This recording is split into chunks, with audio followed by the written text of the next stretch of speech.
actually have two questions. Number one, it seems in all your control on your facial expressions, you also tend to put some lizard-like qualities into some of your actions. How much of that was you and how much was that direction? I don't know what you're talking about. All right, second question. No, I'll answer your question. Some of it was direction, and some of it is just like keeping in mind that I'm a lizard and that I'm not actually human, which is a weird thing to think about when you're acting. But it's very well thought out, you know, because you can go too far and you don't want to do that. So it's just about finding the right places, and when there's an opportunity, when my character does something really far out, like laying eggs or like eating the head off my mate, you know, I think that those are like little opportunities to show the differences between human and a bee. My second question was, I know that a lot of the original cast members, like Richard Hurd, who played John, are really interested in being on the series in guest roles. Do you know if there's any other planned That's comebacks? cool. I don't, but that would be cool. Having Jane has been really great. I think it's a really good idea, and she was excited about that as well. So I'm sure at some point, I'd love to see Mark Singer. That'd be fun. He's here. It's across the street. Yeah. Oh, really? Yeah, he's here. Oh, cool. I should go say hi. Morning. Morning. Two quick questions. One, will we be seeing you eat the rodent like Jane did in the real series? The $1 million question. Let's just say that we're not going to ignore it, and that last week, I had a very difficult day on set. That's all I'm going to say. As an actress, with all the producers that they had to change their hands last year, did you get to have any creative input for your character with them, or was that entirely their doing? I mean, I think most of the changes that they made were internal and had a lot to do with how the stories were being written and how they were running the writers' rooms and things like that. I mean, I think the show found its stride towards the end because finally everybody started to gel together and had been working together for a little while. My character didn't really change from start to finish of the season, I don't think. And I didn't have a problem with how it was being written. I think it was pretty clear who she was and what she was going to do. So I think it was more about an internal thing for them and how they were running the show. Sympathetic about your character? Anything sympathetic? I do, actually. I think she's very noble, and her cause is very noble. She's trying to perpetuate her species and to ensure their survival, and that's a very noble cause, even for a cockroach.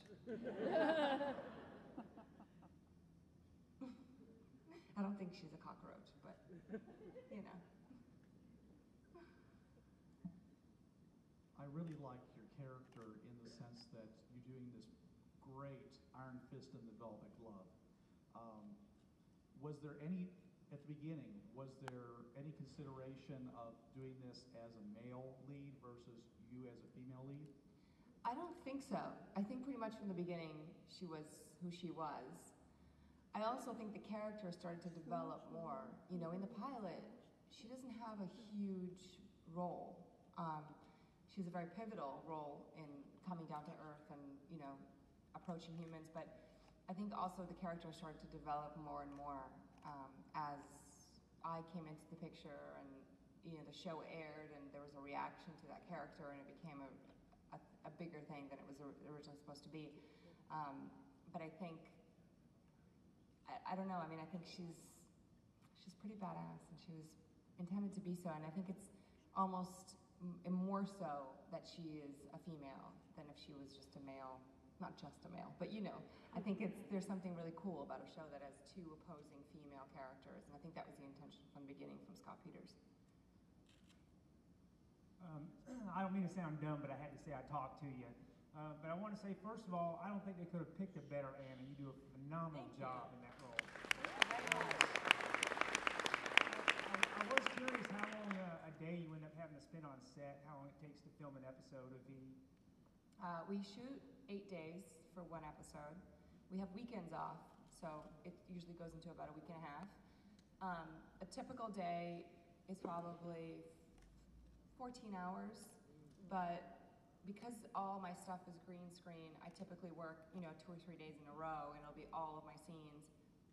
And it's a lot of scenes to put together for 2 days, so I usually end up working a 15 to 16 hour day, sort of back to back, which, I want some sympathy for.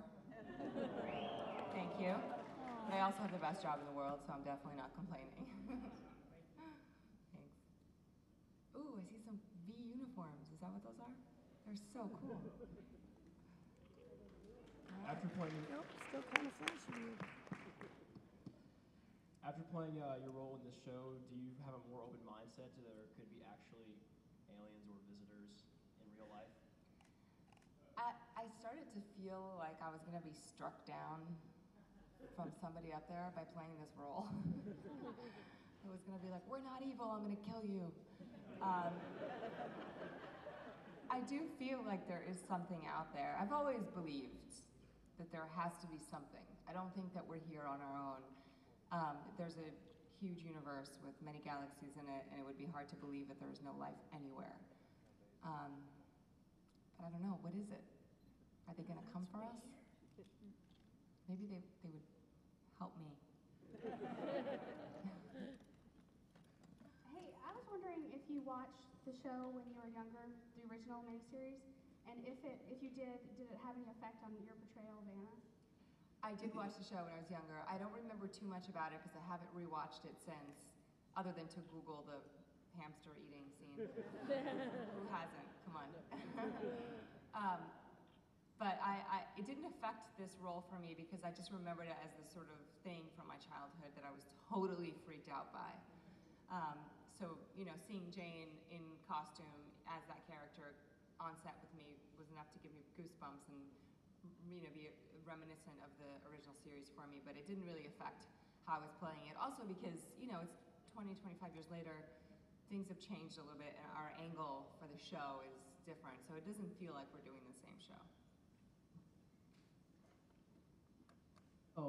So Alan guest starred. Any chance that anyone else from Firefly might guest star? You never know, actually. I was just talking to somebody the other day on set about how we should bring Alan back. He was just so great on the show. So I'm trying to convince them. I think everybody wants to. It's just a matter of working it out. But yeah, it would be great to have Jewel. Jewel would make a good V, huh? Yeah. She's kind of cold-blooded and evil. I can say that because she's here, and she's gonna beat me up later today. This is kind of a two-part question.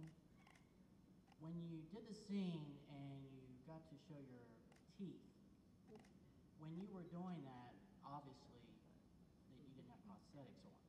So afterwards, did you have any part of the creative input in when they actually did the visual for that? Or did you just see the finished product? And when you did it disturb you? I'll answer that first. Yes. Disturbed me and my entire family. I've never been looked at the same again. Every time I yawn, we're like, I think I'm gonna keep that one. I didn't have any creative input whatsoever.